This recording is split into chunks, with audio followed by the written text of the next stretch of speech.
Diesel heater ran all night. Hydraulic boiler was set to 8. It held the garage here, the 24 by 24 garage, at 11. I had turned off that heater on the roof. And the fuel consumption for 10 hours and 21 minutes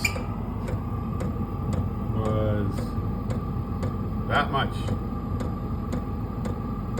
One little notch.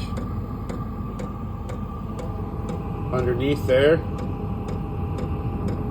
with the insulated pipe going to the exhaust, no issues there. Still, I can put my hand on it. There's no heat at all. I can touch it. It's not even hot. So yeah, this seems to be working out pretty good.